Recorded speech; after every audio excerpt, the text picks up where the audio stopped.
उपाध्याय राजनीति शास्त्र विभाग, दीनदयाल उपाध्याय गोरखपुर विश्वविद्यालय गोरखपुर। सह अध्यक्ष के रूप में हमारे बीच डॉक्टर कन्हैया सिंह प्राचार्य, भगवंत पटेल पानमती देवी स्नातकोत्तर महाविद्यालय चंद्रपुर महाराजगंज। विषय विशेषज्ञ के रूप में डॉक्टर कृष्ण कुमार सहायक आचार्य राजनीति शास्त्र विभाग, विज्ञान विभाग, राजकीय महाविद्यालय सुकरौली कुशीनगर हमारे बीच उपस्थित हैं। और साथ में हमारे सहयोगी रमाकांत दुबे सर। आदरणीय मंच को मैं सादर वंदन अभिनंदन करती हूँ। साथ में मंच के सम्मुख उपस्थित आदरणीय सज्जन, आदरणीय श्रद्धेय मित्रगण और साथ में प्यारे बच्चों का मैं हार्दिक वंदन और अभिनंदन करती हूँ। सज्जनों, प्यारे बच्चों और आदरणीय अतिथिजन, इस समय हमारे बीच विभूति के रूप में जो 3 लोग अतिथि के रूप में आज हमें प्राप्त हैं, जिनका सानिध्य हमें प्राप्त है, ऐसे अतिथि का मैं पुनः हृदय से स्वागत वंदन एवं अभिनंदन करती हूँ। हमारे यहाँ अतिथि का परिचय तो वैसे कहा जाए कि अपरिचित लोगों का करवाया जाता है। हमारे बीच आप में से सर्वाधिक लोग परिचित हैं, लेकिन फिर भी परंपरा का निर्वहन करते हुए आज मैं अध्यक्ष के रूप में डॉक्टर अमित उपाध्याय सर का सानिध्य पाई हुई हूँ। आपका हृदय से स्वागत करते हुए आपका संक्षिप्त परिचय करवाना चाहूँगी। वैसे तो परिचय आपका सागर की तरह बहुत लंबा चौड़ा है, लेकिन मैं संक्षेप में यहाँ पर प्रस्तुत करना चाहूँगी। आपने 20 रिसर्च पेपर राष्ट्रीय एवं अंतर्राष्ट्रीय पत्रिकाओं में प्रकाशित होने का गौरव प्राप्त किया है। इसी के साथ 25 सेमिनार भी आपने राष्ट्रीय और अंतर्राष्ट्रीय 25 सेमिनारों में आपने प्रस्तुत किया है अपना शोध पत्र या अपना विशिष्ट व्याख्यान या कह सकते हैं प्रतिभाग। इसके अलावा मौलिक विषयों पर आपकी 2 पुस्तकें प्रकाशित हैं। आपको अनेकानेक अवार्ड प्राप्त हैं, जिसमें पूर्वांचल गौरव अवार्ड, प्रयाग गौरव अवार्ड, गोरखपुर विश्वविद्यालय गौरव अवार्ड, इस प्रकार के पुरस्कारों से आप नवाजे गए हैं। इसके साथ साथ आप NSS कार्यक्रम अधिकारी भी रहे हैं। इसके माध्यम से आप लगातार सामाजिक सेवा कर रहे हैं। आप सहायक नियंता भी हैं और इसके साथ साथ ADSW स्टेट इंचार्ज DDU को भी आप सुशोभित करते हैं। दर्जन भर एकेडमिक संस्थाओं के आप सदस्य हैं और अन्य विश्वविद्यालयों में भी आप स्टडी मेंबर के रूप में ख्याति प्राप्त किए हुए हैं और अपनी भूमिका का निर्वहन करते हैं। ऐसे आदरणीय अतिथि का, जिसको हम अध्यक्ष के रूप में आज सानिध्य प्राप्त कर रहे हैं, मैं हृदय से स्वागत वंदन एवं अभिनंदन करती हूँ। साथ में हमारे साथ सह अध्यक्ष के रूप में जिनका सानिध्य हमको प्राप्त है, वो है डॉक्टर कन्हैया सिंह सर। आप अपने महाविद्यालय में प्राचार्य हैं। भगवंत पांडे पानमती देवी स्नातकोत्तर महाविद्यालय चंद्रपुर महाराजगंज में आप कार्यरत हैं। आपका भी एकेडमिक जगत बहुत लंबा चौड़ा है, विस्तृत है, जिसमें से मैंने कुछ मोतियों को निकाला है। आपका 35 की संख्या में शोध पत्र राष्ट्रीय एवं अंतर्राष्ट्रीय पत्रिकाओं में प्रकाशित है। मौलिक विषयों पर विषय प्रस्तुत करते हुए, मौलिकता का परिचय देते हुए आपके 4 पुस्तक प्रकाशित हुए हैं। 5 राष्ट्रीय संगोष्ठियों में आपने प्रतिभाग किया है। 3 राष्ट्रीय संगोष्ठी का आपने संयोजन किया है और निपुणता से उसमें अपनी भूमिका का निर्वहन किया है। इसके साथ ही साथ आपने कम से कम 3 दर्जन की संख्या में अनेकानेक कॉलेजों में अनेकानेक कह सकते हैं कि एकेडमिक संस्थानों में आपने अपना व्याख्यान प्रस्तुत किया है। इसके साथ आपने PDF UGC से और PDF भारतीय इतिहास अनुसंधान परिषद से दोनों प्राप्त करके और इस पर आपने कुशलता से कार्य किया है।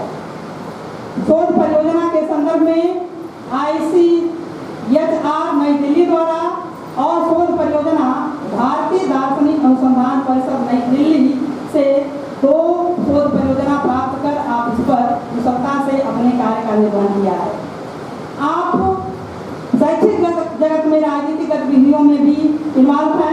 जिसमें महामंत्री सचिव भारतीय इतिहास संकलन समिति गोरखपुर प्रांत के आप एक महत्वपूर्ण सदस्य हैं। 1 दर्जन से अधिक आप अकादमिक संस्थाओं में अपना व्याख्यान समय समय पर प्रस्तुत किया है। विषय विशेषज्ञ के रूप में हमारे बीच डॉक्टर कृष्ण कुमार सर हैं। अगर मैं थोड़ा सा कहूँ कि परिचय जब मैं करवा रही हूँ तो इस संदर्भ में अगर मैं कृष्ण कुमार सर का परिचय करवाऊँ तो ये हमारे लिए निहायत अपरिचित तो छोड़ दीजिए, निहायत परिचित है, हमारे कलीग हैं, हम लोग साथ में काम किए हैं, एक दूसरे को जानते हैं, समझते हैं। ऐसे अतिथि के रूप में, विषय विशेषज्ञ के रूप में प्राप्त करके मेरा हृदय और आपका भी हृदय एकदम से गदगद हुआ। ऐसे में कृष्ण कुमार सर सहायक आचार्य राजनीति शास्त्र विभाग, राजकीय महाविद्यालय सुत्रौली कुशीनगर के असिस्टेंट प्रोफेसर पद को सुशोभित करते हैं। आपका 13 रिसर्च पेपर प्रस्तुत है जो राष्ट्रीय अंतर्राष्ट्रीय ख्याति प्राप्त है। इसके साथ साथ 5 शैक्षणिक संस्थानों में आप शिक्षकीय कार्य कर चुके हैं। ये 6वां शायद होगा जहां पर आप इस समय उपस्थित हैं। इसके अलावा 3 अभिविन्यास और पुनश्चर्या पाठ्यक्रम को आपने संस्था से पूरा किया है। इसी के साथ आपने 8 से अधिक की संख्या में कार्यशालाओं में प्रतिभाग किया है। आपकी 2 मौलिक मोती के समान पुस्तकें प्रकाशित हैं और इसी के साथ साथ आपने 2 अंतर्राष्ट्रीय पत्रिकाओं में रिसर्च पेपर प्रस्तुत किया है और अन्य अनेक गतिविधियां हैं जिसको यहाँ बताना संभव नहीं है। ऐसे 3 अतिथियों को प्राप्त करके मैं आह्लादित हूँ और उस आह्लाद को प्रस्तुत करने के लिए, उसको व्यक्त करने के लिए, उस अभिव्यक्ति के लिए मैं अपने सहयोगी डॉक्टर रमाकांत दुबे सर से आग्रह करती हूँ कि वह स्मृति चिन्ह भेंट कर आपका आदर और सम्मान करें।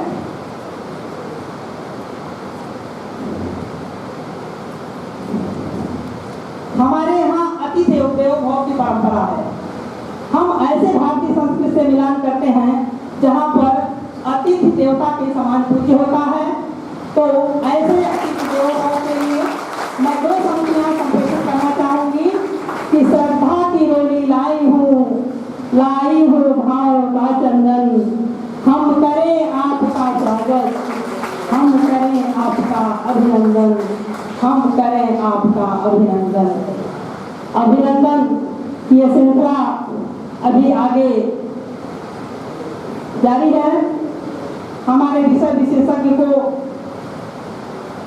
सम्मानित करते सहयोगी डॉक्टर रमाकांत दुबे सर।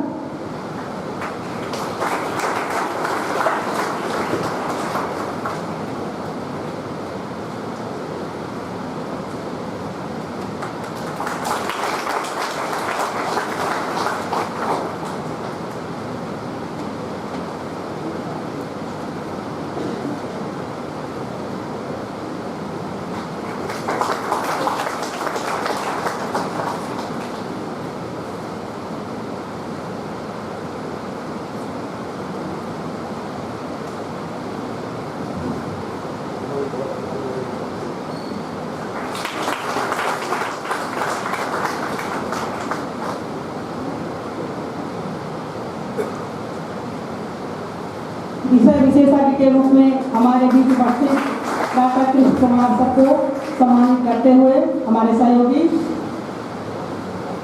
सम्मान के इस क्रम के बाद अगला पड़ाव हमारा होगा कि जिन्हें हम बेसब्री से जिनकी प्रतीक्षा कर रहे हैं कि उनके द्वारा हमें इस विषय पर विस्तृत प्रकाश डाला जाएगा, हमारे ज्ञान का संवर्धन होगा, हमारी जिज्ञासाओं को शांति मिलेगी।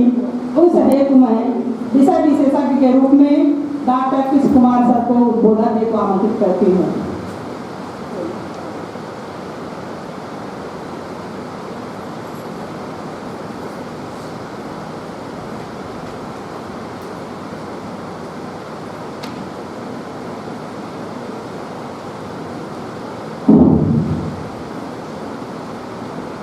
आज बहुत हमारे लिए गौरव का क्षण है। बड़ा खराब है हमारा मंच पे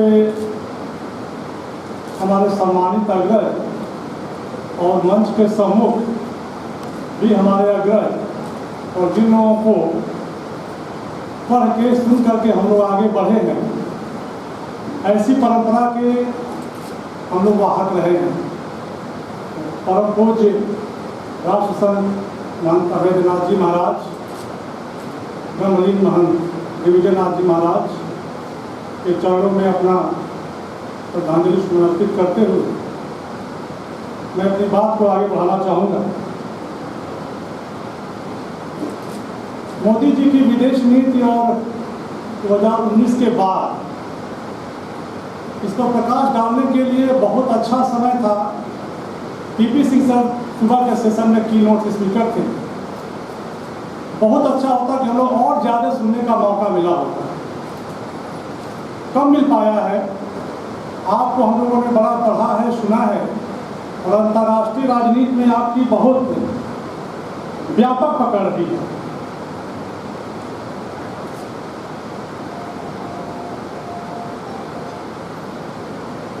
कुछ बिंदुओं पर सर ने प्रकाश भी डाला था और कीनोट के रूप में रह गए। ये हम सभी को ज्ञात है कि संसदीय लोकतंत्र में प्रधानमंत्री की जो भूमिका होती है वो अपने प्रधान के रूप में होती है देश के, और उसकी कही गई बात विदेशों में देश की आवाज़ के रूप में जानी जाती है। और ऐसे विदेश प्रधानमंत्री जिनका ऑरा न सिर्फ भारत के परिवेश में बल्कि वैश्विक परिवेश में भी काफ़ी व्यापक रहा है, और भारतीय विदेश नीति एक पैराडाइम शिफ्ट की तरह हम कह सकते हैं कि 2019 से पूर्व की या 2014 से पूर्व की जो विदेश नीति थी, उसके बाद की जो विदेश नीति आई उसमें इतना यथार्थपरकता है, रियलिस्टिक अप्रोच जो कहते हैं वो दिखाई देता है। सुबह के सेशन में एक चर्चा हुई थी कि विजिबिलिटी बढ़ी है फॉरेन पॉलिसी में। 2014 में मोदी जी के आने के बाद विदेश नीति दिखाई दे रही है, आम जन को वो महसूस हो रही है। और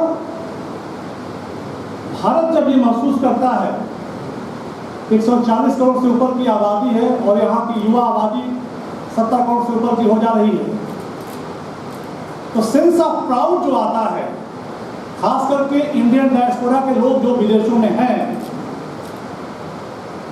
और वो जो चीज़ों का बयान करते हैं कि इससे पहले जो सेंस ऑफ प्राउड था वो अब जो महसूस हम करते हैं वो बहुत अलग है। इसके पीछे एकमात्र कारण सिर्फ ऐसा नहीं है कि मोदी जी के आने के बाद ही चीज़ें पूरी तरीके से बदली हैं। विदेश नीति बड़े लंबे दौर की कहानी होती है। शुरुआत में वो लिखी जाती है, उस पर आकर के लोग अपने अपने सत्ता पक्ष और अपने विचारों के आधार पर चीज़ों को थोड़ा सा उसमें परिवर्तन संशोधन करते हैं। बुनियादी चीज़ों पर हम लोग वहीं पे हैं। शांति हमारे लिए जरूरी है, सुरक्षा हमारे लिए जरूरी है, राष्ट्रीय एकता अखंडता भी हमारे लिए आवश्यक है। ये सब चीज़ें पुरानी हैं और उस पर देश चल भी रहा है। लेकिन जो ग्रोथ माइंडसेट, डेवलपमेंट का जो बेस है कि भारत अपनी विदेश नीति में सिर्फ अब डिफेंसिव नहीं रह गया है, अब वो आक्रामक है। और इसका एक उदाहरण आप देख लीजिए, 2+2 डायलॉग में, रायसीना डायलॉग में हमारे विदेश मंत्री एस जयशंकर का ये बयान कि जब उनसे पूछा गया कि यूक्रेन के मामले में, सुबह चर्चा भी हुई थी कि यूक्रेन पर जब रूस हमला किया हो तो रूस से भारत तेल क्यों लेता है, विदेश मंत्री ने हमारे लिए जवाब दिया खुल करके उस चीज़ को, उस फोरम पे जहाँ पे कहने की हिम्मत शायद कम लोग जुटा पाते हैं, कि भारत 1 महीने में जिस तेल का आयात करता है, पूरा यूरोप 1 दिन में वो तेल यूज करता है, आयात करता है। थोड़ा नजर उधर भी दौड़ाइए, यूरोपियन कंट्री को भी देखिए, सिर्फ हमारे तरफ ही आप आक्षेप वगैरह न लगाइए। ये सब चीज़ें कहने का जो बेस है या जो कॉन्फिडेंस है, इंटरनेशनल फोरम पे पहले नहीं था। एस जयशंकर जी का एक और बयान, एस जयशंकर ने कहने का मतलब जो हमारे विदेश मंत्री है, वो कहने का तात्पर्य है कि मोदी जी के बाद ही, क्योंकि जो देश का प्रधानमंत्री और विदेश नीति का सबसे बड़ा स्टेक होल्डर होता है, वो देश की आवाज़ की बात ही कर रहे थे। उन्होंने कहा कि यूरोप इस मानसिकता से बाहर निकले कि पूरे विश्व की समस्या यूरोप की समस्या है, लेकिन जब मैं उल्टा बोल रहा हूं, क्योंकि यूरोप की जो समस्या होती है उसको सारे देश अपनी समस्या मान के चले, लेकिन जब सारे देशों की समस्या होती है तो यूरोप कहता है कि नहीं, इससे हमारा कोई कंसर्न नहीं है। यानी विदेश नीति के माध्यम से राष्ट्रीय सुरक्षा के लिए जो रणनीतिक स्तर पर अंतर्राष्ट्रीय राजनीति में जो गोटियां बिछाई जाती हैं, उसमें कुछ जो हमारे विकसित देश हैं, जो उन्होंने अपने पैराडाइम बनाया कि विदेश नीति का निर्धारण आधार हम तय करेंगे, भारत अब उससे अलग जा रहा है। हम वैश्विक संस्थाओं को, विचारों को मानते हुए भी, उनको करते हुए भी अपने डिसीजन और अपने रणनीतिक स्तर पर लिए गए निर्णय को हम मानने के लिए किसी के लिए बाध्य नहीं है।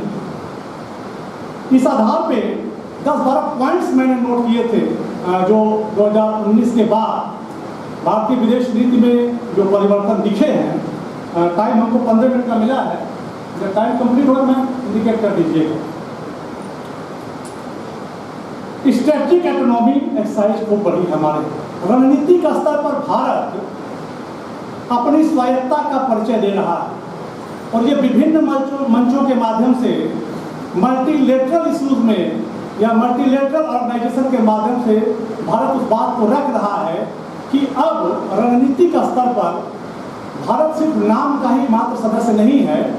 हम जब जैसी जरूरत पड़ेगी, हम जिस संगठन से चाहेंगे, हम अपने राष्ट्रीय हितों के अनुरूप उन देशों के साथ अपने अलाइनमेंट बनाएंगे, चाहे वो रूस का मामला हो, चाहे वो अमेरिका का मामला हो, चाहे नॉन अलाइनमेंट में अपने कंडीशन को स्टेट बना करके रखना हो, हम अपने आधार खुद तय करेंगे। मोर देन 100 बिलियन रेमिटेंस की जो बात सरकार रहती है कि जो विदेशी डायस्पोरा से कम हमारा जो इतना बड़ा रेमिटेंस आता है और विदेश में जो सेंस ऑफ प्राउड भारत का बढ़ा है, वो भारतीय विदेश नीति को और मजबूत बना रहा है, क्योंकि हमारे लोग जिन देशों में गए हैं उनकी प्रतिबद्धता काम के प्रति, लेकिन देश के साथ समर्पण और उनके द्वारा दिए गए योगदान इस स्तर के हैं कि भारत अपनी बातों को कहने के लिए, खास करके प्रधानमंत्री जी का जब भी कोई दौरा विदेश का होता है, वो वहाँ रहे भारतीय मूल के लोगों से अवश्य मिलते हैं और ये आभास भी कराते हैं कि ये लोग हमारे अपने देश से बाहर भले हैं, लेकिन हमारे विदेश नीति के महत्वपूर्ण हिस्से हैं। ऑपरेशन गंगा के तहत आप लोगों ने देखा कि यूक्रेन में जब भारतीय छात्र फंसे हुए थे, तो भारत एक ऐसा देश है जिसने अपने छात्रों को निकाला भी, और सिर्फ भारतीय नहीं, उसमें तो कुछ पाकिस्तानी भी थे, इनको निकाला गया। तो जो सहिष्णुता और समरस हमारे राजनीति और हमारे संस्कृति का हिस्सा है, वो हमारी विदेश नीति में भी परिलक्षित होता है। Impact of experts in foreign policy. अभी मैं एस जयशंकर जी की चर्चा कर रहा था, जो हमारे पहले विदेश सचिव थे, और मोदी जी जब पहले बार प्रधानमंत्री बने और मेडिसन स्क्वायर में जो आयोजन किया गया था, एस जयशंकर जी वहाँ के राजदूत थे और बहुत व्यापक स्तर पे और भव्य तरीके से उस कार्यक्रम को किया गया और फॉरेन पॉलिसी में बाद में उन्हें विदेश सचिव बना के बुलाया गया और इस समय हमारे फॉरेन मिनिस्टर हैं। ऐसे लोगों के आने की वजह से भारतीय विदेश नीति की यथार्थ परखता और उसका जो ऑफेंसिव मोड है, जवाब देने की जो त्वरा है, जिस स्तर पे लोगों को इंटरनेशनल फोरम पे बातें कही जा रही हैं, जवाब दिए जा रहे हैं और विशेषज्ञों की भूमिका लगातार बढ़ती जा रही है, इसने हमारी विदेश नीति को और रियलिस्टिक बनाया है। और इस आधार पे हम लोग भी प्रोफेशनल अप्रोच के साथ में अपनी बातों को आदर्शपरक तरीके से कहने के लिए तैयार हुए हैं। और आज भारतीय विदेश नीति किसी भी अंतर्राष्ट्रीय संगठन को ये पता है, यहाँ तक कि विदेशों में भी जो G20 का अभी पिछले साल जो समिट हुआ था, आप लोगों ने देखा होगा कि भारत का जो ऑरा है और भारत की जो रसूख है और भारत की जो पहचान है, ये चीज़ वैश्विक स्तर पर रिफ्लेक्ट हुई है। और आर्थिक रूप से समृद्ध भारत ये हम जानते हैं कि सबसे बड़ा कंज्यूमर क्लास यहाँ पे रहता है, सबसे बड़ा मिडिल क्लास भारत में है। और हमारे जो बड़े बड़े संस्थान हैं विदेशों के, वो इसलिए भारत में भी आना चाहते हैं कि इतना बड़ा कंज्यूमर क्लास। लेकिन सिर्फ मात्र इतनी ही बात नहीं है, हमने अपने फॉरेन पॉलिसी के लेवल पर भी लिबरलाइजेशन, प्राइवेटाइजेशन और ग्लोबलाइजेशन का जो दौर आया, उसके जो फायदे हैं वो विदेशों को भी दिए और अपने देश में भी मिले। यश जयशंकर जी की किताब आई है द इंडियन वे करके, उसमें 2-3 पक्षों का उन्होंने उल्लेख किया है कि अगर ये 3 चीज़ें और पहले हो गई होती तो भारतीय विदेश नीति और मजबूत होती और रियलिस्टिक अप्रोच होती। पहला तो उन्होंने कहा कि जो विभाजन हुआ उससे देश हमारा थोड़ा छोटा हो गया, तो देश बहुत बड़ा था और इस कारण से थोड़ा चाइना बढ़ा और चाइना की मोनोपोली थोड़ा आगे चल के बढ़ी। दूसरा रीजन उन्होंने बताया है कि न्यूक्लियर टेस्ट हम बहुत लेट में किए, अपनी ताकत को रणनीतिक स्तर पर दिखाने के लिए ये न्यूक्लियर टेस्ट और पहले हो जाने चाहिए। और आर्थिक सुधार जो है 1990 के बाद, ये भी हम लोगों ने थोड़ा विलंब से उन चीज़ों को इम्प्लीमेंट करना शुरू किया। अगर ये सब चीज़ें थोड़ा और पहले हुई होती तो भारतीय विदेश नीति कभी भी, वैसे भी हमने शुरू देश में जब स्वतंत्र हुआ तभी भी इंडिपेंडेंट फॉरेन पॉलिसी भारत की नेहरू जी ने लागू की और उस दौर के हिसाब से वो अपने रूप में प्रासंगिक थी। लेकिन आज की वैश्विक जरूरतों के हिसाब से जिस तरह के अंतर्राष्ट्रीय राजनीति में अपने देश की राष्ट्रीय एकता, अखंडता, संप्रभुता और राष्ट्रीय हित को बनाए रखने के लिए किसी देश की जरूरत होती है, उस स्तर पर भारतीय विदेश नीति कार्य कर रही है। और उसी के आधार पर आने वाले समय में आने वाली सरकारें, क्योंकि विदेश नीति किसी का शासन मात्र का कार्यकाल नहीं होता है, वो लंबा चलता है। अब डिफरेंट आइडियोलॉजी की सरकारें आ जाएं या वो बहुत कुछ आमूल परिवर्तन करना चाहती हो तो वो कर सकती हैं, लेकिन कोई व्यापक परिवर्तन इसलिए नहीं होता है क्योंकि कोई भी देश की सरकार आए वो अपने राष्ट्रीय हितों से समझौता कभी नहीं करती। तो नेशनल इंटरेस्ट और नेशनल सिक्योरिटी ये ऐसा इशू है कि कोई भी देश की सरकार आए, कोई भी आए, बदलने के बाद भी ये चीज़ें चलती रहती हैं। इसलिए आवश्यक ये हो जाता है कि जो देश में वर्तमान सरकार है वो अंतर्राष्ट्रीय स्तर पर, क्योंकि प्रतिष्ठा जो है, सेल्फ स्टीम बहुत बड़ी चीज़ होती है। ये पहले भारतीय अपने आप को कहीं भी इंटरनेशनल फोरम पे अपना एक्सपोजर देने में काफ़ी अपने को कमजोर महसूस करते थे, या हम कह सकते हैं कि दाएं बाएं ज़्यादा झाँकते थे। अब भारत आंखों में आंखें डाल करके, चाहे महाशक्ति हो चाहे कोई भी संगठन हो, अपनी बातों को कह रहा है और उसके आधार पर वैश्विक व्यवस्था में अपनी सुनिश्चित भागीदारी भी निर्धारित कर रहा है। और सिर्फ भारत अपने देश के कल्याण की बात नहीं कर रहा है, वसुधैव कुटुंबकम वाला देश, गांधी के शांति के प्रयासों वाला देश, सहिष्णुता वाला देश, इन सब तत्वों के साथ भी राष्ट्रीय एकता, अखंडता और सुरक्षा को अपने ताकत बनाते हुए वैश्विक स्तर पर अपने प्रदर्शन को ठीक कर रहा है।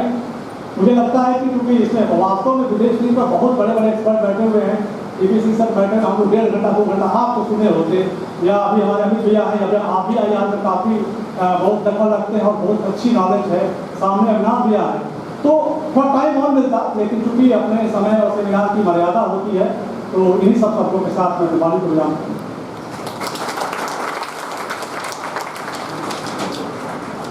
अगले क्रम में हमारे बीच कुछ अंकुरित विद्वान उपस्थित हैं और कुछ वृक्ष के रूप में पुष्पित और पल्लवित विद्वान भी हैं जिनका शोध वाचन हमारे बीच होना है।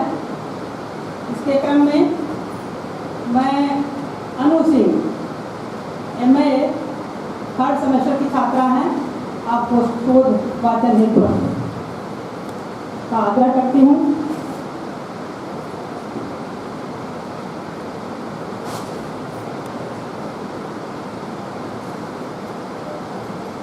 सभी को सादर प्रणाम। मैं अनु सिंह MA 3rd सेमेस्टर राजनीतिक विज्ञान महाराणा प्रताप महाविद्यालय जंगल दूसर की विद्यार्थी आप सभी के समक्ष भारत की लुक ईस्ट नीति और मलेशिया विषय पर अपने शोध पत्र की सारांश प्रस्तुत करना चाहती हूँ। भारत और मलेशिया के बीच ऐतिहासिक संबंध रहे हैं। राजनीतिक, सामाजिक, आर्थिक और सांस्कृतिक क्षेत्र में दोनों देशों में आपसी सहयोग व समझ की लंबी यात्रा तय की है। हाल ही में दोनों देशों ने अपने संबंध की 65वीं वर्षगांठ मनाई है और मलेशिया भारत की लुक ईस्ट नीति के केंद्र में है। भारत की लुक ईस्ट पॉलिसी यानी दक्षिण पूर्व एशिया के देशों के साथ व्यापक आर्थिक, राजनीतिक और सुरक्षा संबंध बनाने के लिए शुरू की गई। इस नीति के कुछ प्रमुख उद्देश्य हैं। भारत को एक क्षेत्रीय शक्ति के रूप में स्थापित करना, चीन के रणनीतिक प्रभाव को संतुलित करना, एक क्षेत्रीय शक्ति के रूप में भारत को स्थिति को मजबूत करना, भारत के उत्तर पूर्व को इंडो पैसिफिक क्षेत्र का प्रवेश द्वार बनाना। इस नीति को पूर्व प्रधानमंत्री पीवी नरसिम्हा राव ने सन 1992 ईस्वी में शुरू किया था।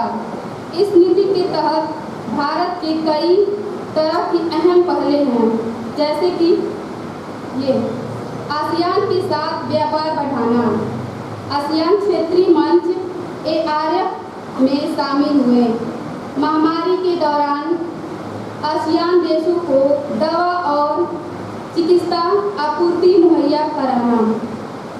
नवंबर 2014 में लुक ईस्ट पॉलिसी को बदलकर एक्ट ईस्ट पॉलिसी कर दिया गया, जिसकी एक्सपेंशन PM मोदी जी द्वारा किया गया। धन्यवाद। अगले क्रम में आकाश गुप्ता जी को आमंत्रित करती हूँ। आप लोग थोड़ा समय का ध्यान रखेंगे।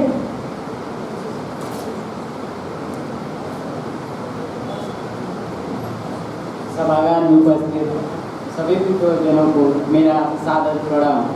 मैं आकाश गुप्ता BA पंचम सेमेस्टर का छात्र हूँ। मेरे शोध का विषय है भारतीय विदेश नीति के बदलते आयाम के संदर्भ में प्रथम पड़ोसी नीति से विस्तृत पड़ोसी नीति तक। जैसा कि हमें ज्ञात होगा कि भारत एक उभरती हुई वैश्विक शक्ति दक्षिण एशिया में अपनी स्थिति को भौगोलिक, ऐतिहासिक, सांस्कृतिक और राजनीतिक कारणों के आधार पर मजबूत बनाए हुए है, जो दुनिया के सबसे जटिल और विविध क्षेत्रों में से एक है। भारत की प्रथम पड़ोसी नीति इस आधार पर आधारित है कि क्षेत्रीय स्थिरता और सुरक्षा के लिए महत्वपूर्ण है। इस शोधपत्र में मैं पड़ोसी नीति के विभिन्न पहलुओं और उनके विकास पर चर्चा करूंगा। प्रथम पड़ोसी नीति में देखें तो भारत की स्वतंत्रता के बाद देश के पहले प्रधानमंत्री नेहरू जी ने क्षेत्रीय स्थिरता को प्राथमिकता दी। नेहरू के नेतृत्व में भारत ने गुटनिरपेक्ष आंदोलन की नींव रखी और पड़ोसी के साथ मित्रतापूर्ण और सहयोगी संबंध स्थापित करने का प्रयास किया। पड़ोसी नीति का प्रारंभिक उद्देश्य दक्षिण एशिया में शांति और स्थिरता बनाए रखना और बाहरी हस्तक्षेप को कम करना था। इसके बावजूद भारत और उसके पड़ोसियों के बीच विवाद उभरे, खासकर चीन और पाकिस्तान के साथ। नेहरू की पड़ोसी नीति के प्रमुख सिद्धांत को देखें तो जिसमें पहला गुटनिरपेक्षता आता है। भारत ने शीत युद्ध के दौरान किसी भी सैन्य गुट में शामिल न होकर अपनी स्वतंत्रता विदेश नीति को महत्व दिया। सेकेंड नंबर पर देखें तो पंचशील सिद्धांत। 1954 में चीन के साथ पंचशील सिद्धांत समझौता हुआ, जिसके तहत शांतिपूर्ण सह-अस्तित्व के सिद्धांतों को प्राथमिकता दी गई। अगर हम इंदिरा गांधी और राजीव गांधी के दौर की नीतियों को देखें तो इंदिरा गांधी के शासनकाल के दौरान भारत की पड़ोसी नीति ने एक अधिक आक्रामक रूप लिया, विशेष रूप से 1971 के भारत पाकिस्तान युद्ध के बाद, जिसके परिणाम स्वरूप बांग्लादेश का उदय हुआ। भारत ने अपनी सुरक्षा चिंताओं को प्राथमिकता दी और यह सुनिश्चित करने के लिए हस्तक्षेप किया कि उसका पड़ोस उसके हितों के अनुरूप काम करे। भारत की विस्तृत पड़ोस नीति के अंतर्गत देखें तो नई विश्व व्यवस्था में भारत की भूमिका 1991 के बाद जब भारत ने अपनी अर्थव्यवस्था का उदारीकरण किया, तब भारत की विदेश नीति में एक नया दृष्टिकोण देखने को मिला। इस समय के दौरान भारत ने विस्तृत पड़ोसी नीति का आरंभ किया। भारत ने न केवल अपने निकटवर्ती दक्षिण एशिया देशों पर ध्यान केंद्रित किया, बल्कि दक्षिण पूर्व एशिया, मध्य एशिया, पश्चिम एशिया, अफ्रीका और एशिया प्रशांत क्षेत्रों में भी संबंध बढ़ाना शुरू कर दिए। एक पॉलिसी देखें तो लुक ईस्ट से एक्ट ईस्ट नीति तक 1990 दशक की शुरुआत में भारत ने लुक ईस्ट पॉलिसी को लागू किया, जिसका उद्देश्य दक्षिण पूर्व एशिया के साथ आर्थिक और सुरक्षा सहयोग को बढ़ाना था। यह नीति आगे चलकर एक्ट ईस्ट पॉलिसी के रूप में विकसित हुई, जिसमें क्षेत्र सुरक्षा, समुद्री सुरक्षा, व्यापार और कनेक्टिविटी पर अधिक ध्यान दिया गया। भारत की वर्तमान पड़ोसी नीति को देखें, जिसमें सार्क एंड बिम्स्टेक आता है। भारत ने अपने पड़ोस के साथ बहुपक्षीय मंचों के माध्यम से समझ प्रस्तुत करने का प्रयास किया। दक्षिण एशियाई क्षेत्र सहयोग संगठन सार्क के माध्यम से क्षेत्रीय एकता को बढ़ावा देने के प्रयास किए गए। हालांकि भारत पाकिस्तान तनाव के कारण सार्क की प्रभावशीलता में कमी आई। इसके बाद भारत ने बंगाल की खाड़ी बहुक्षेत्रीय तकनीकी और आर्थिक सहयोग उपकरण बिम्स्टेक को बढ़ावा दिया, जिसमें दक्षिण और दक्षिण पूर्व एशिया के देश शामिल है। बिम्स्टेक को भारत ने एक महत्वपूर्ण मंच बनाया, क्योंकि इसमें पाकिस्तान शामिल नहीं है, जिससे क्षेत्रीय सहयोग में बाधा कम होती है। हिंद महासागर रणनीति में देखें तो भारत की विस्तृत पड़ोस नीति में हिंद महासागर क्षेत्र उसकी बढ़ती भूमिका शामिल है। इस क्षेत्र में चीन की बढ़ती उपस्थिति के जवाब में भारत ने अपनी रणनीति हितों को सुरक्षित रखने के लिए SAGAR security and growth for all in the region पहल की शुरुआत की। इसके तहत भारत ने समुद्री सुरक्षा और हिंद महासागर क्षेत्र में अपनी प्रभावी उपस्थिति बढ़ाने के प्रयास किए। अंततः भारत की पड़ोसी नीति प्रथम नीति से विस्तृत होकर एक सतत विकास यात्रा का प्रतिनिधित्व करती है। ऐतिहासिक रूप से भारत ने अपने पड़ोसियों के साथ शांतिपूर्ण और सहयोगिक संबंध स्थापित करने का प्रयास किया, जिसे क्षेत्रीय स्थिरता और सुरक्षा को प्राथमिकता दी गई। हालांकि चीन और पाकिस्तान के साथ उभरे विवादों ने इन प्रयासों में कई चुनौतियां उत्पन्न की। इसके बावजूद भारत ने दक्षिण एशिया से आगे बढ़कर अपनी विदेश नीति का विस्तार किया। दक्षिण पूर्व एशिया, मध्य एशिया, अफ्रीका और हिंद प्रशांत क्षेत्र में प्रभाव पड़ा। भविष्य में भारत की विदेश नीति का उद्देश्य क्षेत्रीय स्थिरता, सुरक्षा और विकास माध्यम से अपने राष्ट्रीय हितों को सुदृढ़ करना होगा। इसके लिए पड़ोसियों के साथ आर्थिक सहयोग, सुरक्षा साझेदारी और सांस्कृतिक संवाद को बढ़ावा देना महत्वपूर्ण होगा। धन्यवाद। जय हिंद, जय भारत। अगले पत्रवाचक के रूप में रीमा जी हैं, जो कि ये सेमेस्टर की छात्रा हैं। आप लोग सिर्फ शोध सारांश पढ़ने का कष्ट करें, समय के अभाव को ध्यान में रखते हुए। रीमा जी, लग रहा रीमा जी उपस्थित नहीं है, तो अगला प्रतिभागी आसमा Singh, MA 3rd semester.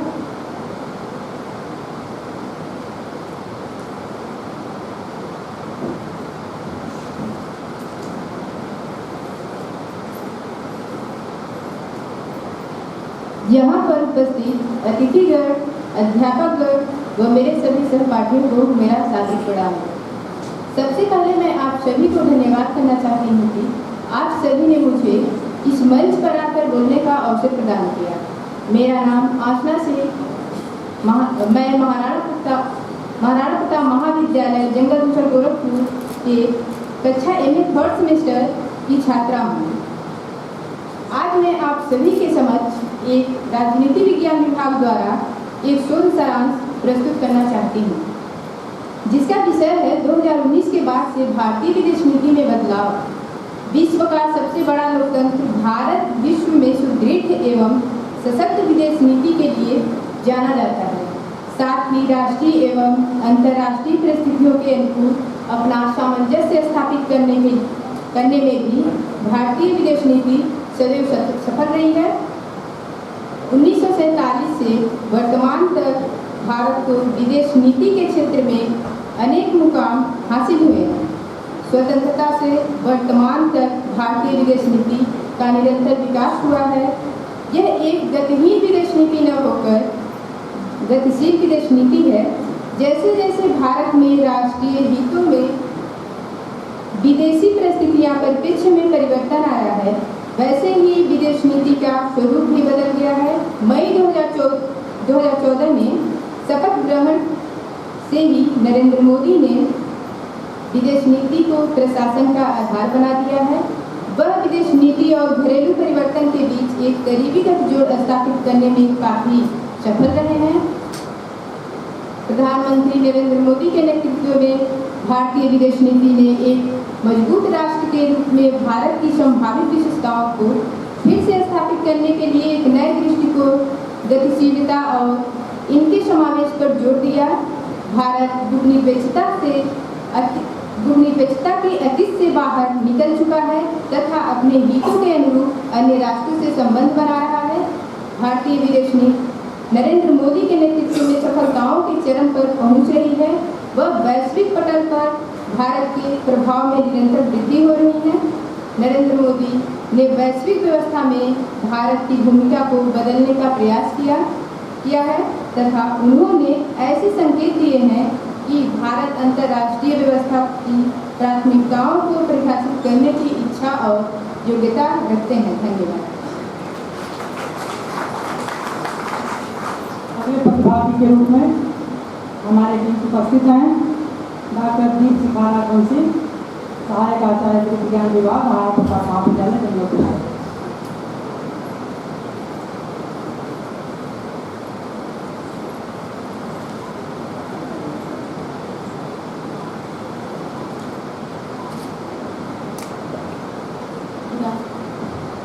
Good afternoon, everyone.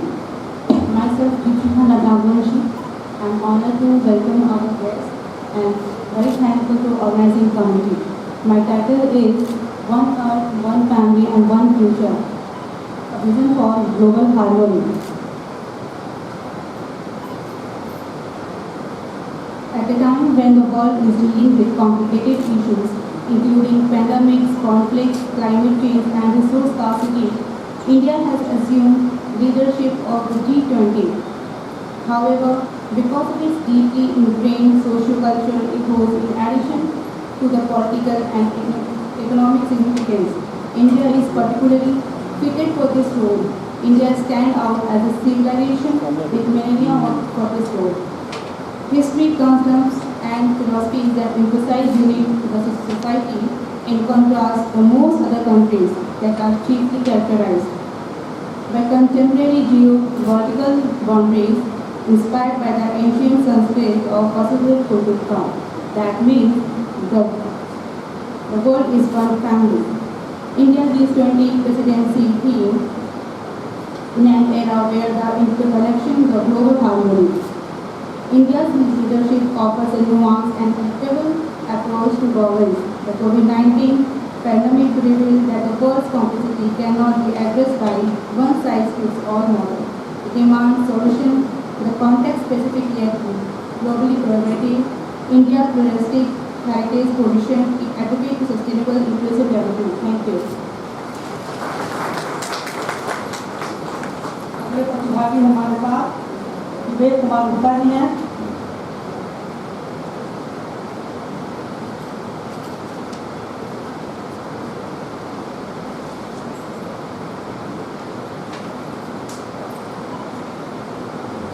Maharana Pratap PG college Jangalpur में आयोजित आज का ये सेमिनार भारतीय विदेश नीति के बदलते आयाम 2019।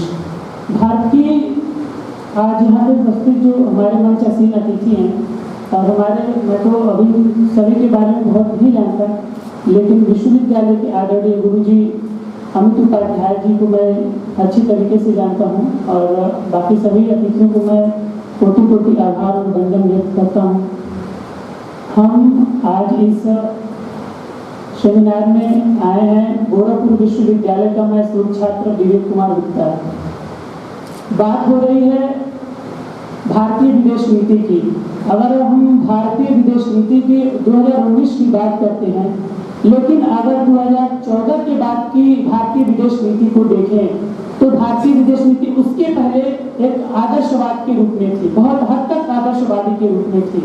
और अब जो हमारी भारतीय विदेश नीति है 2014 के बाद से ही यथार्थवाद के मार्गकोश में चुना हुआ है, जिसमें हम बुद्ध की बात करते हैं। 2014 के बाद से भी हम बुद्ध की बात करते थे और उसके पहले भी बुद्ध की बात करते थे, क्योंकि हम विश्व शांति के पक्षधर हैं। लेकिन अब हमने ये भी बता दिया है कि हम बुद्ध को तो मानते हैं, लेकिन वीर शिवाजी और कृष्ण को भी मानते हैं कि हमारी नीति यही होती है। भारतीय विदेश नीति के अगर मुख्य रूप से देखें तो 4 आयाम हो सकते हैं। पहले देखिए, किसी भी राष्ट्र का जो पहला चीज होता है वो है नेशनल इंटरेस्ट, राष्ट्रीय हित, और इस राष्ट्रीय हित के व्यापक उद्देश्य हो सकते हैं और इसी को यथार्थवादी रूप में माननीय हमारे यशस्वी प्रधानमंत्री ने पूरी दुनिया को ये बताया है। चाहे चीन की आक्रामक नीति हो, चाहे मालदीव की आक्रमण वाली नीति रही हो, चाहे और वर्तमान समय में हमारे पड़ोस में जो गतिविधियां चल रही हैं, उन गतिविधियों के बीच में हम कैसे सामंजस्य बैठाना है, ये चीज हमें बखूबी आता है।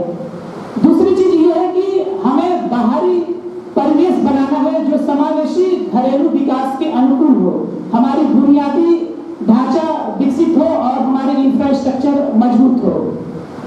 भारत 72 वर्षों के गरीबी और विकासशील देश से निकल करके दुनिया में एक पहचान बना रहा है, भारत विकसित हो रहा है और पूरी दुनिया में हमारी बातें सुनी जा रही हैं। हम पूरी दुनिया को ये बता रहे हैं कि भारत अब सशक्त और मजबूत है, वह आदर्शवाद से निकल करके यथार्थवाद की तरफ चल रहा है। भारतीय विदेश नीति में जो एक संगठन है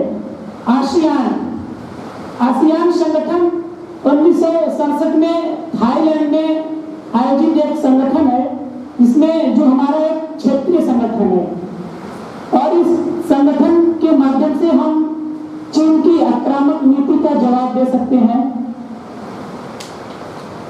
भारत की आसियान के संबंध में एक ईस्ट पॉलिसी प्रमुख रही है जो पीछे प्रधानमंत्री नरसिम्हा राव जी ने दिया था, लेकिन 2014 नवंबर के बाद आदरणीय प्रधानमंत्री मोदी जी के आने के बाद लुक ईस्ट की दिशा में उन्होंने बढ़ना आरंभ कर दिया, जो एक भारतीय विदेश नीति की सफल यात्रा रही है। और आज हम जो चीन की आक्रामक नीति है भारतीय विदेश नीति में, उसे हम इन सभी संगठनों के माध्यम से उसको जवाब देने का कार्य कर रहे हैं। धन्यवाद। वो वाचन संपन्न हुआ। अब मैं जिस अतिथि को सुनना चाहती हूँ, हम सब सुनना चाहते हैं, वो है डॉक्टर कन्हैया सिंह सर। आप हमारे बीच उपस्थित हैं और सर्वदलीय उद्बोधन के लिए आपको मैं आमंत्रित करती हूँ।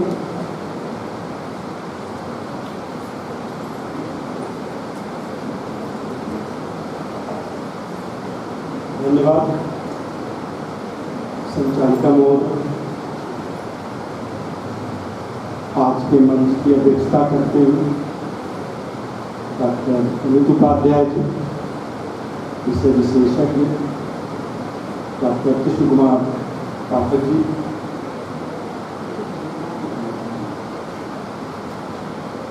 प्रतिवेदक रमाकांत दुबे जी,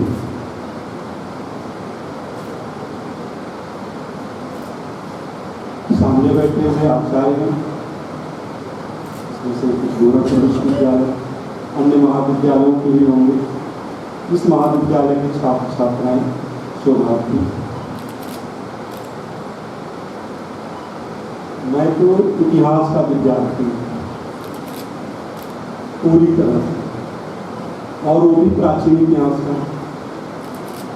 प्राचीन इतिहास का बना कैसे, वो ये है कि इस संस्था के एक बहुत बड़े कर्णधार डॉक्टर प्रदीप कुमार राव जी, तो हम लोग विश्वविद्यालय में पढ़ रहे थे उस समय, आपने स्थानीय कक्षाओं में पढ़ाया, हालांकि हम लोग सांध में नहीं थे लेकिन क्लास करते थे। वहाँ से इस विषय के प्रति एक अलग ही आनंद की अनुभूति हुई। आज हम लोग राजनीति विज्ञान की इस राष्ट्रीय संगोष्ठी में, जहाँ फंडिंग के द्वारा भारतीय वैश्विक परिषद नई दिल्ली और महाराणा प्रताप PG कॉलेज जंगल भूषण के संयुक्त तत्वावधान में भारत की विदेश नीति की बदलते हुए आयाम 2019 से अब तक कुल 5 वर्ष का यह जो कार्यकाल है, अभी आपने सुना राजनीति विज्ञान के बहुत अच्छे आचार्यों ने, शोधार्थियों ने, विद्यार्थियों ने यह स्पष्ट किया कि अब लुक द ईस्ट पॉलिसी के बजाय एट द ईस्ट की बात चलने लगी है। मंथन करने वाली बात यह है कि कुछ तो रहा होगा हमारे इस भारतीय संस्कृति में, हमारे भारतीय राजनीति में, हमारे भारतीय समावेश में, हमारे भारतीय दर्शन में, जो हमें विश्व गुरु की ओर ले जाता है। उसमें कहीं भी भारतीय राजनीति का या कूटनीति का मुझे नहीं लगता कि बहुत बड़ा कोई रोल दिखाई दे रहा है। ये जो कंसेप्ट है विश्व गुरु बनने का, वह कहीं न कहीं हमारी आध्यात्मिकता, हमारी अच्छाई, हमारी सोच, हमारी नीतियाँ, चाहे वो महात्मा बुद्ध के माध्यम से संपूर्ण विश्व में फैले हुए हमारे बौद्ध धर्म के प्रचारक रहे हों, बौद्ध धर्म का इतिहास रहा हो, या आधुनिक काल में देखें तो रविन्द्रनाथ टैगोर जी हैं या स्वामी विवेकानंद जी हैं, जिन्होंने विश्व स्तर पर अपनी ख्याति अर्जित की। ऐसी महान विभूतियों को हमने देखा तो कुछ मुझे लगा कि यह जो वैश्विक नीति है, वैश्विक नीति के निर्धारण में हमारी जो संस्कृतियाँ हैं, हमारी जो सोच है, हमारी अभी जो एक विद्यार्थी ने यहाँ कहा भी कि हमारी जो धारणा थी वह आदर्शवाद से यथार्थवाद की ओर बढ़ी है, कोई नई नहीं है। जब जैसे आवश्यकता पड़ती है हमारे लोगों ने वैसा आचरण किया है। मैं थोड़ा सा आपको आज से लगभग 5-6 हज़ार साल पहले, 7,000 साल पहले की उस परिस्थितियों में ले जाना चाहता हूँ जहाँ से विदेशिक नीति की शुरुआत दिखाई देती है। हमारे सबसे प्राचीन है वेद। वेद है वैदिक कालीन एक घटना है मध्य एशिया की, जहाँ पर दो समुदाय होते हैं, हितनी और मनंदी। जो लोग इतिहास थोड़ा बहुत जानते होंगे। वहाँ पर उन दोनों अक्सर संघर्ष चलता है। मध्य एशिया अशांत है, यह सबको मालूम है, और इतिहास वालों से ज़्यादा पता होता है राजनीति शास्त्र वालों को आज के परिप्रेक्ष्य में। वहाँ अशांति जो फैली हुई थी, उस अशांति का निदान खोजने के लिए वो लोग जितने भी समकालीन संस्कृतियाँ थी, उन सारी संस्कृतियों में से उन्हें केवल भारतीय संस्कृति ही ऐसी दिखाई दी, या भारतीय दृष्टिकोण, भारतीय राजनीति, भारतीय चिंतन परंपरा या भारत की विदेश नीति ऐसी दिखाई दी कि आज भी देखेंगे तो वहाँ बहुत कोई अभिलेख में मिलेंगे। यहाँ के 4 देवताओं को साक्षी मान करके यहाँ के द्वारा गए हुए हमारे जो प्रतिनिधि मंडल थे, उनके द्वारा एक संवाद स्थापित किया गया, एक संधि स्थापित करी गई, और वह संधि लगभग सैकड़ों वर्षों तक चलते हुए दिखाई देती है। तो यह एक भारतीय परंपरा के प्रति जो लोगों की अटूट आस्था है, अटूट विश्वास है, कहीं न कहीं उस परंपरा में आज नरेंद्र मोदी जी या हमारे एस जयशंकर जी पूर्णतः सफल दिखाई दे रहे हैं।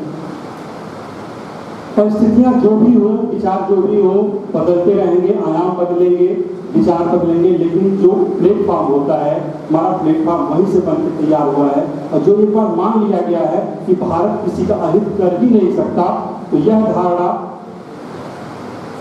जो वैदिक काल शुरू हो रहा है, सैंधव सभ्यता में भी अगर देखेंगे तो सैंधव सभ्यता में 2 सभ्यताएं उसकी समकालीन दिखाई दे रही है। एक तो मेसोपोटामिया की सभ्यता थी जो गजला प्राप्त नहीं, दूसरा था जो मिस्र की सभ्यता है जो यूरोप से थोड़ा सा अटैचमेंट करता है।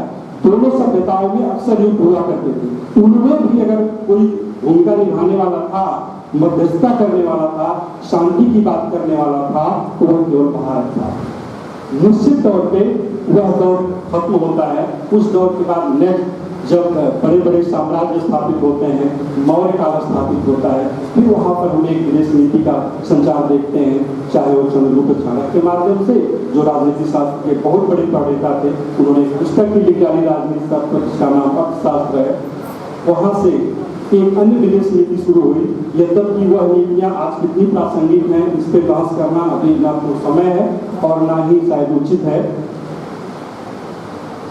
वहाँ से भी एक जो दक्षिण पूर्व एशिया में हमारे भारत का संचार जो आज बिल्कुल अशांत क्षेत्र है, वहाँ पर शांति फैलाने का जो प्रयास हुआ, चाहे वो काबुल कांधार, इराक, अफगानिस्तान के माध्यम से किया गया हो, ईरान तक हमारी सभ्यता का विस्तार होते हुए दिखाई दे रहा है।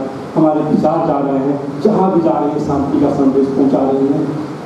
उसी तरह से जब आगे बढ़ते हैं, गुप्त काल देखते हैं, गुप्तोत्तर काल देखते हैं, हाँ थोड़ा सा डिस्ट्रॉय होता है हमारा भारतीय इतिहास जब भारत में थोड़ा सा मुस्लिम आक्रमणकारी होते हैं। मैं ये नहीं कहता कि सारे मुसलमान जो यहाँ शासक रहे हो बहुत खराब रहे होंगे, लेकिन उन्होंने हमारे इतिहास को डिस्ट्रॉय किया, उन्होंने हमारी सोच को बदला, उन्होंने हमारी परंपरा को बदला।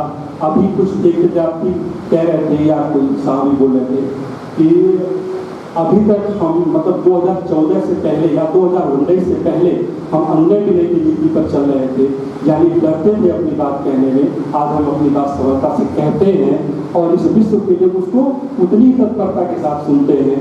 निश्चित तौर पे यह वही डर है जो 12वीं शताब्दी से शुरू होता है और 1707 ईस्वी में मुगल साम्राज्य का और 1947 में ब्रिटिश हुकूमत खत्म होने तक 15 अगस्त के दिन तक जो एक डर पैदा हो गया पीढ़ी दर पीढ़ी, तो हमारी सोच को बात ये यहाँ पर एक लेख लिखा हुआ मैंने देखा कि लॉर्ड मैकाले ने अपने पिता को जो लेख लिखा था, अभी मैं चढ़ा रहा तो देखा वहाँ पे पाया गया है कि उसने अपने पिता को क्या लिखा कि भारतीय जो शिक्षा पद्धति थी, जो यहाँ की हमारी वैचारिक धारा है वह कितनी स्ट्रांग थी, उसके बारे में वो अपने पिता को बताता है और उसको तोड़ने का भरसक प्रयास करता है। हमारी मानसिकता कभी इस तरह की रही नहीं, गंदी मानसिकता। फिर आगे मैं देखता हूँ जब भारत स्वतंत्र होता है, पूरा देश 2 धड़ों में 3 धड़ों में बढ़ते हुए दिखाई देता है। एक पहली दुनिया जिसका नेतृत्व अमेरिका करते हुए दिखाई देता है, एक दूसरी दुनिया के लोग जिनका प्रतिनिधित्व रूस करते हुए दिखाई देता है। भारत उसमें भी सोचता है कि मेरी स्थिति तो ऐसी नहीं है कि मैं एक नए उनके पैरल खड़ा हो सकूं। तो उन्होंने भारत में क्या किया, बहुत मजबूत लोगों के साथ काम करना पसंद नहीं किया, छोटे छोटे लोगों को जोड़ना शुरू किया, जहां से हमारी सांस्कृतिक विरासत फैली हुई है, जो साउथ ईस्ट एशिया से लेकर के आप पोलैंड तक देखेंगे। पोलैंड में भी आने वाले दिनों में पिछले दिनों में जब यूक्रेन का युद्ध शुरू हुआ था, भारतीय लड़कों को वहाँ से निकाला गया, जो पाकिस्तानी भी कुछ भारतीय झंडा लेके निकले, वो अलग मैटर था, लेकिन हम उसको छोड़ नहीं सकते। इसी 2019 से लेकर 24 के संदर्भ में ही उसको भी देखेंगे। वहाँ भी हमारी भारतीय नीति काम करती है, जिसका कोई ऐसा देश नहीं होता। आज पाकिस्तान को यह प्रतिनिधित्व करने को मिला होता जो आज नरेंद्र मोदी जी कर रहे हैं, तो मैं दावे के साथ कहता हूँ तो भारतीय बच्चों को, भारतीय विद्यार्थियों को, भारतीय शोधार्थियों को, भारतीय डॉक्टरों को यूक्रेन से बाहर कतई नहीं निकालता और ना ही यूक्रेन हमले को रोकता, चाहे वो नाटो के द्वारा रोका गया हो, चाहे वो अमेरिका के कहने पर रोका गया हो। लेकिन अगर रुका और यहाँ से आने के लिए अनुमति मिली तो कहीं न कहीं हमारी एक विदेश नीति का एक सशक्त जीता जागता उदाहरण है। निश्चित तौर पे एक वहीं से मैं एक और उदाहरण दूंगा आपको कि जब भारत तीसरी दुनिया के लोगों के साथ जुड़ा और आज वो स्थिति आ गई है, मैं किसी पे आक्षेप नहीं लगाना सकता क्योंकि जितने भी हमारे राजनेता हुए सब लोगों ने अच्छे काम किए हैं। हाँ, ये अलग बात नहीं है, परिस्थितियाँ अलग रही होगी, हमारे आर्थिक स्थिति मजबूत नहीं रही होगी या कुछ और कंडीशन रहे हों, कुछ बदलाव की जरूरत थी। मैं ये नहीं कह सकता कि बहुमत की सरकार नहीं रही होगी, बहुमत की सरकार रही होगी, लेकिन क्या मजबूरियाँ रही होगी पता नहीं। लेकिन 2014 के बाद से जो राजनीतिक परिवर्तन के साथ साथ हमारी जो नीतियों में परिवर्तन दिखाई देता है उसके हम सभी साक्षी हैं, देख रहे हैं। वह यूक्रेन में क्योंकि वो एक तत्कालीन मुद्दा है जिसमें हम लोग बात कर सकते हैं, यूक्रेन और रूस का युद्ध। तो रूस और यूक्रेन के युद्ध में क्या हुआ, जितने भी आपके नाटो देश हैं उन्होंने क्या किया, विरोध कर दिया पूरा रूस का कि नहीं, रूस के साथ हम लोग नहीं रहेंगे। पूरी यूरोप कंट्री, ये सबको मालूम है, रोज अखबार में टीवी में छपता है। भारत ने क्या किया, भारत की नीतियों के अनुरूप उन्होंने क्या किया, दोनों से अपने संबंध मधुर बनाए और दोनों को भारत पे विश्वास है। निश्चित तौर पर दोनों को भारतीय नीतियों पे विश्वास है। यही कारण है कि लोग भारत की ओर देखना पसंद करते हैं। इंडिया की तो बात ही नहीं करता क्योंकि इंडिया तो खत्म हो रहा 2019 के बाद। मतलब इंडिया शब्द हो सकता है चले, जो लोग अंग्रेजी पढ़ेंगे बोलेंगे, लेकिन अब अंग्रेजी में भी शायद नए शब्दकोश जो राजनीति वाले हैं जानते होंगे बेहतर कि नए शब्दकोश जो आ रहे हैं उसमें इंडिया को डिलीट करके भारत किया जा रहा है, भारत के संविधान से लेकर के और वैश्विक जो हमारे दूतावास हैं हर जगह। तो एक बहुत बड़ा चेंजिंग है और भारतीय दृष्टि से देखेंगे तो भारत का यह स्वरूप, यह नीति जो हमारी सांस्कृतिक धरोहर से शुरू होकर के आज विश्व संवाद के रूप में शुरू होती है, चाहे वो रूस से पेट्रोल खरीद करके और उसको रिफाइन करके फिर यूरोप में बेचना, यह सबसे बड़ी एक मुझे इकोनॉमिकल स्ट्रेटजी दिखाई देती है पूरे विश्व में भारत के द्वारा कि यह परंपरा जो विद्यमान हुई। पहले के लिए भी बहुत कुछ चीजें थी, क्योंकि हम लोग तो विद्यार्थी हैं, कुछ न कुछ पढ़ते रहते हैं, देखते रहते हैं, तो बोलने को मिले तो बोलते ही रहेंगे। धन्यवाद।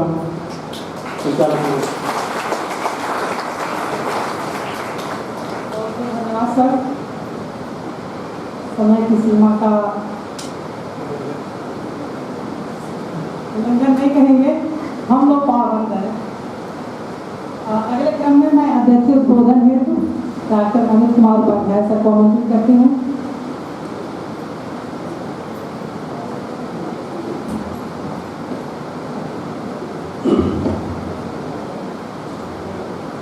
Respected Deputy Director Nath Pant, Kushalnath Mishra sir, a regarded scholar of Sanskrit, my younger brother Surkant Tripathi ji. Really, it is the matter of the pardon that I am starting from off the dais. On the dais, Kanhaiya Singh ji, who has given very lucrative and attractive lecture while concerning the foreign policy to the ancient history. It is really very hard not to crack to speak in purview of historical perspective and interpretation of the foreign policy. K.K. Patel ji, who has very long relation and rapport with me since 1999, and he was also topper of political science, 1 year junior to me, and man of later of political science, who has given really very interpretive and productive lecture for the foreign policy, and he has not left anything to speak and subject matter for me. So I will take only 5 to 6 minutes because it is very difficult to listen. I have been allotted 20 minutes, but I will take only 5 minutes because a lot of students are really very difficult sitting there in scorching heat, and basically my respected teachers are here. It is very tough work to listen anyone in such situation. So I will not take much time. But since I'm really here for chair the session, so I have to speak something about the topic, which is really not very easy to speak. It is really all the people who are present here have given or delivered very stupendous lecture over the topic about the foreign policy and its changing dimensions and paradigm shift from 2019 to till now. So it is very difficult. But one thing is very important, which is to be expressed here for the students, that today is the era of de-hyphenation policy in realm of the foreign policy. This de-hyphenation policy, I will interpret all the things after 2019 and the foreign policy in purview of de-hyphenation policy. My respected younger brother T.P. Singh sir is not here. I am showering a lot of respect for him, but he is really intellectual in field of this international politics. So the policy of dehyphenation and interpreting the foreign policy in realm of dehyphenation policy, it is very important. है क्या ये dehyphenation की policy? इसको समझने की आवश्यकता है। 5-7 minute दे सकते हो आप लोग? पीछे आवाज नहीं आ रही है, मतलब सुनने की स्थिति नहीं आप लोग। 5 मिनट बैठ सकते हो? 5 मिनट घड़ी से देखो, क्यों मैं आपके चेहरों को पढ़ रहा हूँ। क्योंकि होता क्या है ना कि जब बहुत ज्यादा हम बोलते हैं और लास्ट में अब सबसे खराब स्थिति जो अध्यक्ष होता है उसकी होती है, क्योंकि वहां तक आते आते सभी लोग थक चुके होते हैं। और चूंकि एक इंटेलेक्चुअल लेक्चर है, लेकिन मैं आपको इनविग्रेटिव करने के लिए एक बताता हूँ। एक सभा में एक संगीतज्ञ अपना आँख मूंद के गाए जा रहे थे हारमोनियम पे। आधे घंटे बाद आँख खोला तो केवल एक आदमी बैठा मिला वहां पे।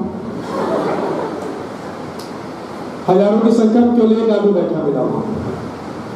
तो बड़े खुश हुए, क्लासिकल म्यूजिक के थे, कि भाई चलो कुछ नहीं तो कम से कम एक आदमी तुम तो हो जो समझ रहे हो हमारी बात को। मैं इसी बात बहुत खुश हूँ, बाकी सब ना समझ तो चले गए। तो व्यक्ति खड़ा हुआ कहा साहब जो माइक और दरी है ये हमारी ही है। तो this is the situation of the person who chairing the conference. सो मैं समझ सकता हूँ, I can understand your problem. तो dehyphenation policy, it is very important, the matter of the foreign policy, and we must have to look after and looking into the matter of dehyphenation policy regarding the foreign policy, and this is the real situation of paradigm shift from 2019 to till now. What is dehyphenation policy? ये dehyphenation की policy, इसको शब्द को आप जरूर याद रखिएगा। dehyphenation, hyphen शब्द है ना, जोड़ना, hyphen होता है, उसी से बना dehyphenation policy। अब ये dehyphenation and the Modi government is basically working seamlessly on the basis of this dehyphenation policy, and this is the real foreign policy of today. We are talking about the idealistic approach of foreign policy. We are talking about the realistic approach of the foreign policy. Whatsoever Morgenthau has explained in his famous book Politics Among Nations, Pathak ji is well known to that book. There are so many interpretations of the foreign policies regarding the different perspectives and different purviews. But today I am discussing in the matter of the maintaining relations with Russia and China. And after surgical strike on 28 September 2016, this paradigm shifting of dehyphenation was basically entirely adopted by the Narendra Modi. और ये dehyphenation क्या है? Situation के अनुसार foreign policy का निर्धारण करना। क्या सिचुएशन बन रही है, क्या स्थिति बन रही है, उसके आधार पर विदेश नीति का निर्धारण होना चाहिए। ये नहीं कि हमने एक पंचशील का सिद्धांत या हमारी जो कुछ सिद्धांत जो प्रधानमंत्री Nehru ji was also very learned person and I have lot of regards for that person, ये हम नहीं कर सकते। लेकिन उन्हीं ट्रेडिशनल 4-5 सिद्धांतों पर हम नहीं चलेंगे, क्योंकि दौर कुछ दूसरा था, आज को कुछ दूसरा दौर है। और आज के बदले सिनेरियो में, in the changing scenario of today's, we must have to maintain our foreign policy in different states. कि आज जो स्थिति है उसके अनुसार देख के हम अपनी फॉरेन पॉलिसी का निर्धारण करें। आपको याद होगा कि जब हमारी foreign policy traditional foreign policy है, वहां हम गुटनिरपेक्षता की बात करते हैं, नॉन अलाइनमेंट की बात करते हैं। लेकिन डिहाइड्रेशन की नीति के बाद जब मोदी जी यूक्रेन पहुंचे तो आप उनके भाषण को उठा के देखिए, उन्होंने कहा कि basically India is not working, we are not basically proceeding towards non alignment, we are not doing any hibernative politics, but we are acting for truce and peace. Truce एक वर्ड होता है, TRUC, ट्रूस का मतलब एक अस्थायी शांति, कि भाई तत्काल, जैसे यूक्रेन में भी तत्काल में जरूरत है ट्रूस की। तो वहां पे मोदी जी ने बोला कि हम तटस्थ नहीं है, जो दुनिया जानती है कि हम उसी नॉन अलाइनमेंट के पॉलिसी पे चल रहे हैं, हम तटस्थ नहीं है, लेकिन हम शांति के प्रवर्तक हैं। हमारा देश शांति की पूजा करता है और शांति की स्थापना के लिए हमको कुछ भी करना पड़ेगा, कोई भी नीति बनानी पड़ेगी, कोई नीति चेंज करनी पड़ेगी तो हम करेंगे। हम जिस भी देश से हमको जरूरत पड़ेगी हम उससे वार्ता करेंगे। हम शांति की स्थापना के लिए acting politics of in realm of the foreign policy will do. तो हम शांति से बैठने वाले नहीं, हम शांति के लिए काम करेंगे। इसीलिए आप देखिए लुक ईस्ट पॉलिसी से एक्ट ईस्ट पॉलिसी एक आप कह सकते हैं कि जो शिफ्टिंग हुई कि मतलब हमारा क्या है, प्रैक्टिस की तरफ बढ़ना। हम थियरी की तरफ कोई बात नहीं करेंगे, हम उसका प्रैक्टिकली करके दिखाएंगे, हम काम करेंगे उस दिशा में। चाहे इजराइल का मैं कहती कि उसके पहले इजराइल से हमारे रिश्ते बहुत, हमारा कोई प्रधानमंत्री फिलिस्तीन की तरफ हमने झुकाव रखा हमेशा से। लेकिन जब मोदी जी ने डिहाइड्रेशन की पॉलिसी शुरू की तो कहा कि नहीं, आज की जो स्थिति है फिलिस्तीन के लिए हम ऐसा नहीं कि फिलिस्तीन के कहीं अगेंस्ट जाएंगे, लेकिन हमको इजराइल से भी उतना ही अच्छा संबंध बनाना पड़ा। Is the first prime minister while doing itinerary और maintaining the visit to the Israel का की यात्रा करने वाले पहले प्रधानमंत्री बने नरेंद्र मोदी। नरेंद्र मोदी जी जो कि एक समय कितना टफ है कि एक तरफ रूस को भी मैनेज करना, क्योंकि रूस हमारा ट्रेडिशनल फ्रेंड रहा है, और यूक्रेन में भी जाना और यूक्रेन के लिए शांति की बात करना, ये कितना कठिन काम है। लेकिन डिहाइड्रेशन की जो पॉलिसी कहती है कि नहीं, हमें शांति की भी स्थापना करना है, तो इसलिए हम यूक्रेन के पास भी जाएंगे, यूक्रेन के लिए डिमांड करेंगे और हम पुतिन से भी बात करेंगे, हम अपना रिलेशन बनाएंगे। हम इजराइल को भी दोस्त बनाएंगे और हम अगर फिलिस्तीन में कोई इस तरह की बात होगी, अगर सुवार आक्रमण होंगे, मानवता से कोई, मानवता के ऊपर कोई आक्रमण होगा तो हम वहां भी उसका विरोध करेंगे। ये डिहाइड्रेशन की पॉलिसी, सिचुएशनल चेंजेस। और इसके साथ साथ यही कारण है कि आज पूरी दुनिया में भारत के प्रति विश्वसनीयता सबसे ज्यादा है। मैं इसका एक उदाहरण आपको देता हूं। जब यूक्रेन के बाद चाइना ने ये एक प्रस्ताव रखा कि हम रूस से बात करके, ब्राजील ने भी रखा कि हम रशिया से बात करके शांति की स्थापना के लिए हम बात करने जा रहे हैं रशिया, और आप दोनों को एक टेबल पर बैठाने जा रहे हैं यूक्रेन और रशिया को। यूक्रेन ने उसी समय मना कर दिया और जेलेंस्की ने कहा we have no need to support of China and Brazil, but we have deepest and longest support and basically love and affection for India and we have lot of faith for India। हम भारत के लिए, भारत पर विश्वास करते हैं और अगर भारत हमको और पुतिन को एक टेबल पर बैठाएगा तो हम बैठने को तैयार। ये आपकी एक विश्वसनीयता, एक निष्ठा, एक फेथ जो दुनिया में बनी हुई है, ये आपकी फॉरेन पॉलिसी को, आपको वैदेशिक नीति को सशक्त बना। और हम भारत के हमेशा से, चाहे ट्रेडिशनल फॉरेन पॉलिसी हो, चाहे वो डिहाइड्रेशन की पॉलिसी हो, या जो भी उसको आप नाम दे दे, नाम ही चलते हैं, क्वाइनिंग ऑफ द वर्ड्स यही चलते हैं, लेकिन हमने हमेशा मित्रता की बात की है। हम हमेशा मित्र राष्ट्रों की तरफ हमारा झुकाव रहा और हमने तो चीन को भी मित्र माना, तो उसने धोखा दिया। गलवान घाटी की बात आपको याद होगी, हमने वहां भी पहले आक्रमण नहीं किया, लेकिन चाइना ने धोखा दिया। धोखा मिलने के बावजूद हम मित्रता की नीति पर, पाकिस्तान के साथ जो स्थिति वो जानते हैं, गुजरात डॉक्ट्रिन में जो हुआ कि नेवर फर्स्ट, हम उसको लेकर चले। मोदी जी का जो पहला कार्यकाल आपको याद होगा कि अचानक से जहाज लाहौर उतार देते। ठीक है कि उसका मीनिंगलेस लोग कहते थे, लेकिन उसका मतलब था, हमने कोशिश किया, हमने हाथ बढ़ाया और हम मित्र राष्ट्र को साथ लेके चलते हैं। जब कौटिल्य ने भी कहा है अपनी पुस्तक साथ में, जो 7 आर्गन्स की बात किया स्टेट की, स्वामी मात्र जनपद दूर कोष मित्राणी प्रकट किया कि हमारे जो मित्र राष्ट्र होगा हम उसके साथ हमेशा से अच्छा संबंध बनाते हैं। तो मोदी जी की यही नीति है कि सिचुएशन के अनुसार जो हमारे मित्र पहले के वो तो रहेंगे, अगर हमें लगता है कि हमें सत्य का साथ देना है तो हमें इजराइल से दोस्ती करनी पड़ेगी। यदि हमें लगता है कि हमको सत्य के साथ रहना है तो फिलिस्तीन का भी साथ देना होगा। रूस से अपनी दोस्ती, मित्रता को निभाते हुए हमें यूक्रेन के साथ भी रहना और वहां भी शांति के प्रस्ताव के लिए आगे बढ़ना है। हमें ब्रूनेई का भी साथ लेना है, छोटा सा देश, अभी मोदी जी वहां की यात्रा करके आए। तो फॉरेन पॉलिसी जो हमारी विदेश नीति है, भारत की विदेश नीति हमेशा से ये रही है कि हम सुखी रहें और आप भी सुखी रहें, दुनिया में युद्ध ना, रियलिस्टिक अप्रोच, भले इंटरनेशनल पॉलिटिक्स में पढ़ते हैं, लेकिन हमने कभी रियलिस्टिक अप्रोच को, हमने कभी वार को जगह नहीं दिया और ना कभी हमारी तरफ से वार की शुरुआत हुई। अयम निजा परोवेति गणना लक्षित साहब संस्कृत के विद्वान बैठे, सुल्तान से उनके सामने बोलना बड़ा कठिन होता है। श्लोक अयम निजा परोवेति गणना लक्षित शाम उदार चित्ता नाम की वजह जो पद्म पुराण में लिखा है वेदव्यास जी ने, सर मैं अगर गलत नहीं बोल रहा हूँ, 18 पुराणों की चर्चा किया है, उसमें लिखा है आत्मना प्रतिकूलानी परेशान न समाचार, कि हमको दूसरे के साथ वैसा ही व्यवहार करना चाहिए जैसा हम दूसरे से अपेक्षा करते हैं।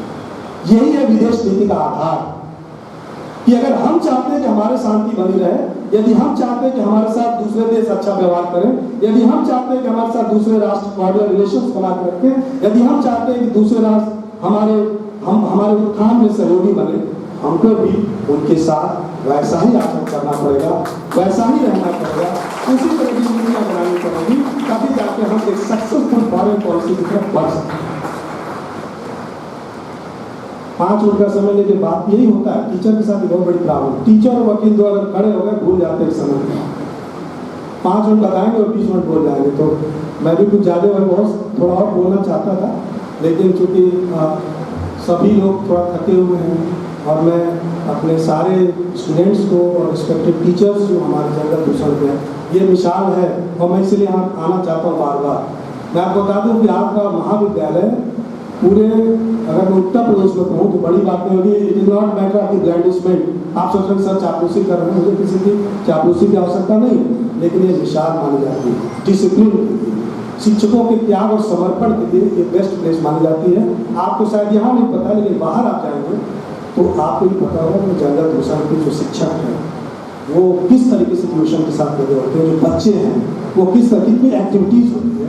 हमारे विश्वविद्यालय हमारे कुलपति जो ऑनरेबल वाइस चांसलर मैडम है जो बहुत ही एक्टिव है, वो भी कहते इस बात को। हमने 1-2 सेमिनार यहाँ कराया भी था, बहुत सारे लोगों ने मिलकर, तो हम लोगों ने माना कि नहीं, विश्वविद्यालय को भी कुछ चीज़ें जनरल भूषण से सीखनी चाहिए। यहाँ का सिस्टम, यहाँ की चीज़ें कैसे काम करती है, करना नहीं, सब अपने अपने काम में लग जाते हैं, ये चीज़ें सीखने वाली होती है। हमारे छात्र बिल्कुल एक्टिव रहते हैं, तो सीखने की कोई जगह छोटी बड़ी नहीं होती, हमेशा सीखना चाहिए।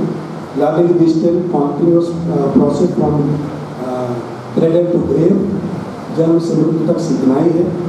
और निश्चित तौर पर यहाँ पर मैं बहुत खुश होता हूँ, और मैं specially I give my ample thanks to Pradeep Rao ji, who is founder, principal and still principal of this institution, who has given me precious time in this college, क्योंकि यहाँ पर मैं खुद अपने आप को बहुत ऊंचा महसूस करता हूँ। और सबसे ज़्यादा धन्यवाद मैं दूँगा यहाँ की जो ऑर्गेनाइजिंग टीम है। आरती मैडम इतना अच्छा संचालन कर रही थी, मुझे लगा कि अब मैं क्या बोलूँगा उनके सामने। के पाठक जी को देख के मैं थोड़ा अलग, मुझसे एक साल जूनियर है, जितने लंबे उतना ही लंबा ज्ञान भी है, तो इससे थोड़ी घबराहट होती है। कन्हैया से जो सुनने के बाद तो मैं लगा कि बोलो ही ना कुछ, क्योंकि हिस्टोरिकल पर्सपेक्टिव में चीज़ों का इतना अच्छा इंटरप्रेशन करना, और भी एंशिएंट हिस्ट्री में जिसमें संस्कृत का भी ज्ञान उतना ही आवश्यक है। और कुशलनाथ मिश्र सर के सामने बैठ के गंभीर वक्ता हैं, सूर्यकांत जी वेदों के जानकार हैं, पूरे भारत में जाने जाते हैं संस्कृत विभाग में।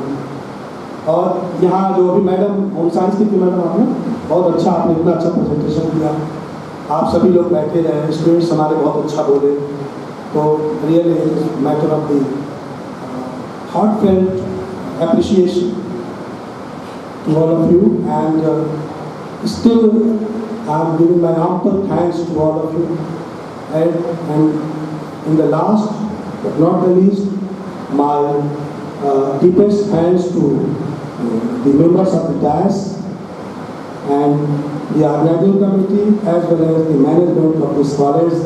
Thank you so much. बहुत बहुत धन्यवाद सर। हमारे बीच के देव के रूप में 3 विद्वान उपस्थित है, जिन्होंने संघर्षपूर्ण विषय पर अपने अपने विमर्शात्मक विचार प्रस्तुत किए। निश्चित है हम सब लाभान्वित हुए होंगे।